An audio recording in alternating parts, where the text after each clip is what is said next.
Bonjour à tous, je suis avec mon ami Jericho. Salut Jericho. Alors les gars, Aujourd'hui, on va vous proposer une vidéo sur les termes du poker. Donc c'est une vidéo qui sera quand même axée plutôt débutant, mais je pense que c'est aussi important de proposer du contenu pour tout le monde. On a tous débuté le poker un jour et voilà, je pense que ça peut être une bonne idée. oui exactement. Donc aujourd'hui, on va regarder un peu des termes du lexique du poker. On se fait des fois beaucoup poser de questions par des joueurs qui sont un peu plus nouveaux au jeu. Qu'est-ce que ça veut dire ce terme-là, etc. Donc aujourd'hui, on veut clarifier certains termes qu'on utilise au jour le jour dans le monde du poker.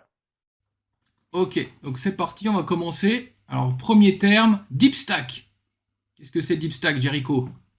Deep stack, ça veut dire quand on est à- un peu plus, quand on est dans une main avec plus de 150 BB avec quelqu'un. Donc, généralement, une main normale, ça va être 100 BB. Deep stack, ça commence à être autour de 150 BB. Donc, des fois, on va avoir des mains où qu'on va être 200 BB deep, 300 BB deep. Donc, on joue beaucoup différemment que si on était sur 100 BB deep. Donc, c'est ça que ça veut dire être deep stack. D'ailleurs, je recommanderais à nos auditeurs de faire très attention avec des tapis profonds, donc deep stack, et de jouer beaucoup plus prudemment quand vous avez des tapis profonds. C'est beaucoup plus risqué, évidemment, de jouer avec des tapis comme ça. Oui, très bon conseil. Deuxième terme aujourd'hui qu'on veut parler, value bet. Peux-tu m'expliquer un peu c'est quoi exactement value bet au Javel? Oui, alors le value bet, c'est très important, c'est se faire payer par une main moins bonne. Quand vous misez, faut que vous soyez très clair, est-ce que vous misez en bluff ou en value? Et voilà, quand vous êtes en value, vous avez une bonne main, vous voulez vous faire payer par une main moins bonne. Donc, il ne faut pas miser n'importe comment. Très bon, très bon. Concept, alors ça va très bien avec le concept suivant, c'est le bluff. Donc, c'est la même chose, sauf qu'on veut faire folder, c'est la même chose que value bet, sauf qu'on veut faire folder une main meilleure. Donc, c'est l'inverse. Donc, je bet pour faire folder une main qui est meilleure que la mienne. Donc, généralement, il faut biser souvent très gros pour faire folder la main de l'autre joueur. Donc, c'est exactement l'inverse de value bet. Donc là, on a déjà parlé de value bet. Si on parlait de thin value, qu'est-ce que ça veut dire exactement ça? Alors, sin value, moi je définirais comme c'est donc un value bet. On veut se faire payer par une main moins bonne, mais quand on a soi-même une main qui est pas non plus extraordinaire. Qu'est-ce que tu penses de cette définition, Jericho? Oui, c'est bon. C'est une main où on pourrait quasiment checker la rivière, mais qu'on pense qu'il y a un peu de value à aller chercher, donc on bet quand même. Des fois, ça peut être un peu risqué. Des fois, on va se faire caler par une meilleure main aussi. Mais la plupart du temps, on bet et on pense se faire caler par une main qui est moins bonne que la nôtre. Open raise, peux-tu définir ça, s'il vous plaît? Ok, open raise, c'est l'action de rentrer dans un coup pré-flop en effectuant une relance. Donc on va pas faire un limp, on va plutôt relancer à deux fois et demi ou trois fois la big blind. Ah, excellent. Concept du limp, donc ça c'est un peu, voilà, ça va ensemble. Oui, donc on vient de parler d'open raise, ce qui est une bonne manière de rentrer dans le pot. On veut certainement pas limp. Limp, c'est quand on paye juste le big blind pour rentrer dans la main, donc on rentre pas avec un raise. C'est pas une très bonne manière de rentrer dans le pot. On veut rentrer avec une bonne relance, un bon raise et faire folder les blinds ou forcer au monde de payer pour voir le flop. Ouais. Et aussi, Très bonne limp définition. en anglais veut dire boiter, si je dis pas de bêtises. Donc ça, c'est pas un bon signe. Yeah, limp, yeah, yeah, yeah. Ouais, c'est très bon. J'avais même pas pensé à ça. Wow. Cooler. Peux-tu m'expliquer ce terme qu'on entend souvent dans les broadcasts américains de poker? Ouais, cooler à ne pas confondre avec cooler en français. Cooler en anglais avec deux O, ça veut dire se prendre un setup, c'est-à-dire partir à tapis avec une main très forte et l'autre il a une main encore plus forte. Et dans ce cas-là, on n'avait rien à faire. C'était juste un cooler. C'est normal, ça arrive. Ouais, ça arrive dans chaque session, on va avoir un cooler généralement. 3 bêtes, 4 bêtes, 5 bêtes. On entend souvent ces termes-là. Peux-tu définir un peu c'est quoi exactement?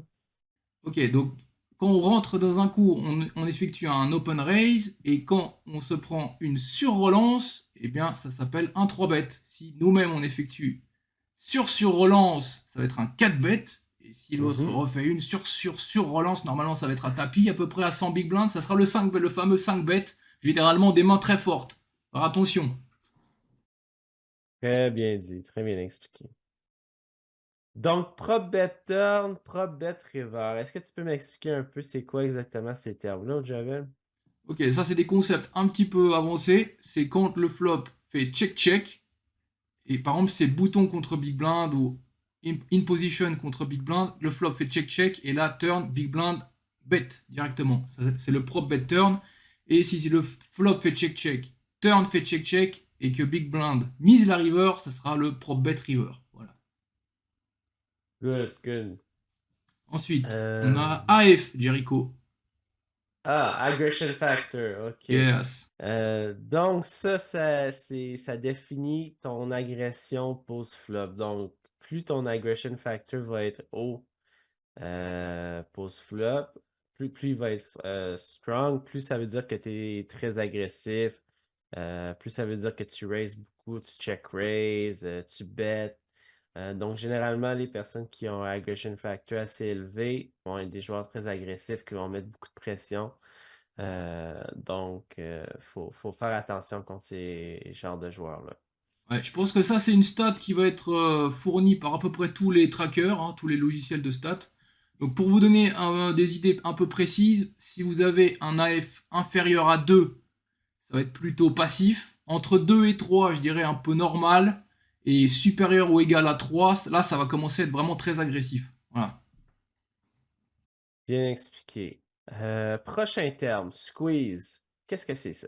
Ah, le squeeze, c'est un move que j'aime beaucoup. C'est quand un joueur effectue un open raise, un joueur derrière call simplement, et là, vous êtes derrière et vous envoyez un 3 bet ou une sur-relance. Voilà, ça s'appelle le squeeze, qui met un peu les joueurs en sandwich. L'open raiser doit calculer évidemment ce qui va se passer derrière lui, c'est pas très confortable.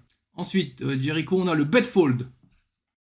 Betful, bon, donc ça c'est quand on bet, ça peut être flop, turn, river, et qu'on bet avec l'intention de si on se fait raise, on va fold. Donc ça peut être un bluff, ça peut être une main qui est value, mais que si on se fait raise sur la rivière, mettons, on sait qu'on n'est jamais bon, donc on fold. Donc on bet avec l'intention de folder au raise. Et ça, d'ailleurs, je pense que c'est un très bon conseil pour nos amis débutants. Quand vous effectuez une mise, réfléchissez toujours comment vous allez réagir sur un raise. C'est bien Ouais, d'avoir bon, ça. préparé le coup et pas de se faire surprendre. Comme ça, si vous dites, ok, là je suis en bet fold, vous savez que vous allez probablement folder sur un raise. Ça va vous éviter de faire des grosses boulettes, je pense. Oui, c'est bon, c'est un très bon conseil. Et parlant de better la river, est-ce que tu pourrais m'expliquer le terme block bet? Block bet, ça c'est l'action de faire une toute petite mise sur la river, souvent un quart pot, voire moins. Maintenant, on a vu qu'il y avait des 10% pots qui étaient pris de Mhm. temps en temps. Donc voilà, une toute petite mise sur la river qui va souvent vous permettre de prendre un tout petit peu de value face à des mains faibles, qui auraient checké back si vous aviez checké. Et ça va de temps en temps aussi bloquer votre adversaire qui va avoir peur de faire une relance, alors que si vous aviez checké, il aurait pu value bet plus cher. Oui, très bien expliqué, exactement. Et donc, on a parlé du block bet. Peux-tu me parler du dunk bet maintenant? Donc bet, c'est l'action de miser soi-même, par exemple au turn ou à la river, alors que c'est notre adversaire qui avait l'initiative. C'est lui qui avait misé au flop, et par exemple il mise au flop, on se contente de call. Donc normalement, c'est lui qui va avoir une range un peu plus polarisée. Encore un concept qu'on va voir un peu plus tard. Et là par contre, on décide de miser, de reprendre l'initiative, c'est ça qu'on appelle un donk bet. Alors concept suivant, l'equity, Jericho. Donc, l'equity, ça va être le pourcentage de chances que tu vas gagner ta main. Donc, mettons que je vais all-in pré-flop avec les Kings et malheureusement, je suis contre les As. Je vais avoir 20% d'equity environ. Donc, 20% de chance de gagner la main contre 80% de chance de la perdre. Et ça, le prochain concept est très lié à ça. Le prochain concept, c'est EV, Expected Value. Peux-tu m'expliquer un peu plus ce concept-là, au Javel? Bah, le concept d'EV, c'est à peu près la même chose, mais en dollars. Du coup, si par exemple vous partez tapis pré-flop avec les rois contre les as, vous avez 20% d'equity. Et si le pot fait 100 euros, eh bien, vous avez une EV d'à peu près 20 euros, tout simplement. Ah, très bien expliqué. Ensuite, concept suivant, pour Jericho, la range polarisée. Est-ce que tu nous expliquer ce qu'est une range polarisée? Range polarisé, ça veut dire que, mettons qu'on est sur la rivière et qu'on bet très gros, donc 150% pour quoi, ou quelque chose comme ça. On va avoir une range qui est très polarisée, ça veut dire qu'on a soit une très très bonne main ou rien du tout. Donc généralement, il n'y aura pas de thin value bet comme on a parlé avant, ça va être juste la note ou rien. Donc, c'est ça que ça veut dire, range polarisé. Ok, très bien expliqué, Euh, Jericho. Concept ouais. suivant, la fold equity. Full equity. Donc, ça revient un peu au bet size. Ça veut dire le plus gros tu bet, d'habitude, le plus de full equity tu as. Donc, si je bet 20% pot sur la rivière, j'aurai vraiment pas beaucoup de full equity parce que ça coûte pas grand-chose à mon opponent pour call. Tandis que si je bet très gros sur la rivière, je vais généralement avoir beaucoup de full equity. Euh, Quand tu as beaucoup de bluff, d'habitude tu veux bet beaucoup, tu veux bet plus gros. Quand tu as beaucoup de value, d'habitude tu veux bet un peu plus small. Donc c'est ça qui est fold equity. La fold equity, c'est, on peut aussi résumer, c'est le pourcentage du temps où on va faire folder notre adversaire. Oui, aussi, une autre manière de le regarder. Prochain concept, je vais te poser les deux en même temps. OOP et IP.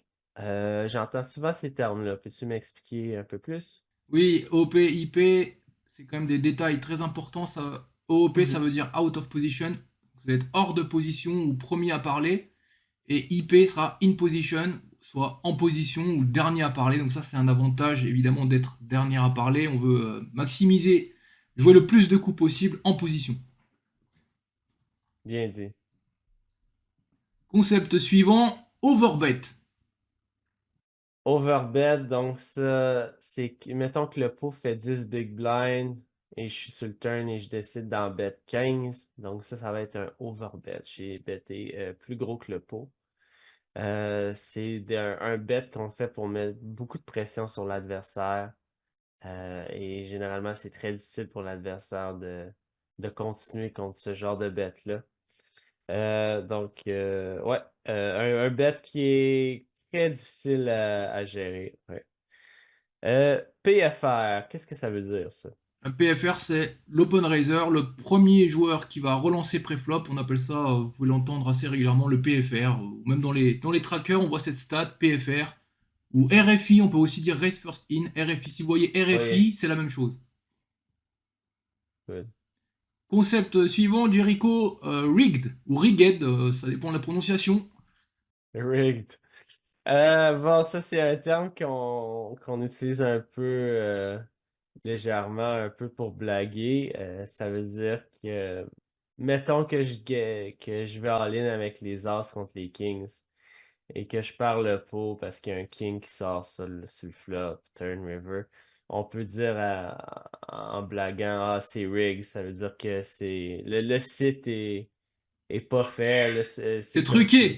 c'est truqué, oui, exactement, c'est le mot que je cherchais en français, c'est truqué, donc on dit ça pour blaguer généralement. Aussi, on run under EV, mettons, on a été supposé gagner 500$ dans la session et on a juste gagné 100$. On peut dire que c'est rigged aussi. Mais tu sais qu'il y a des Euh, gens, je pense même peut-être sur YouTube, qui pensent que c'est vraiment rigged. Qu'est-ce que tu pourrais leur dire à ces gens-là? Et qu'est-ce que je pourrais leur dire? Je sais pas, c'est difficile quand le monde pense ça, c'est difficile de les faire changer d'avis. Moi, je leur dirais, joue plus demain, Ok. hein, parce Ouais, que c'est un bon conseil, le ouais. plus de mains, Le plus de main que tu joues, le plus d'expérience tu vas avoir, puis tu vas voir que d'habitude, mettons, au bout de beaucoup de mains, tu vois que ton EV et ton all-in equity, généralement, probablement, va être assez similaire. Euh, donc, ouais, au bout du compte, rig, pas rig, joue beaucoup de mains, tu verras pour toi.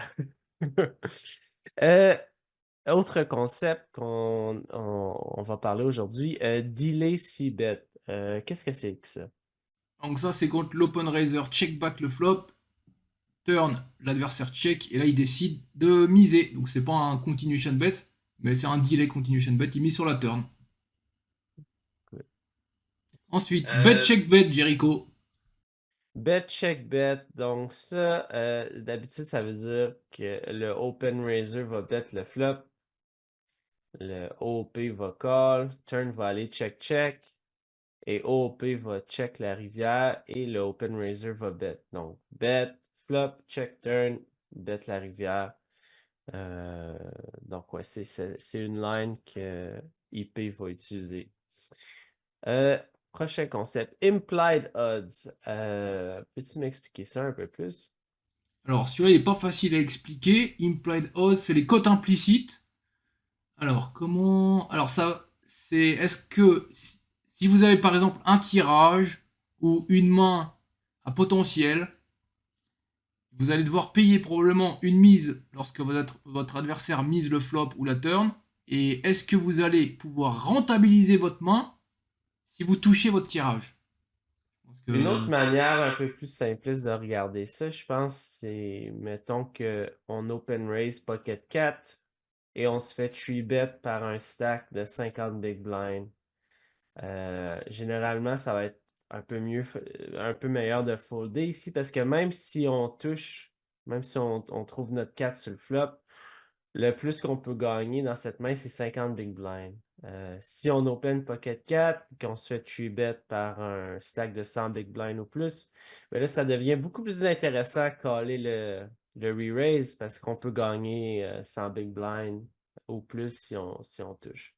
Très bien expliqué, Jericho. Merci. Solver. Peux-tu m'expliquer ce terme-là?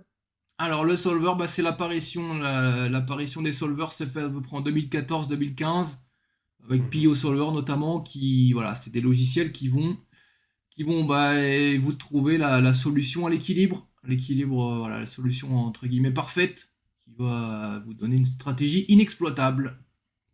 Très utile aussi Est-ce que tu pour recommandes l'utiliser. à un joueur débutant d'utiliser un solver ou pas du tout?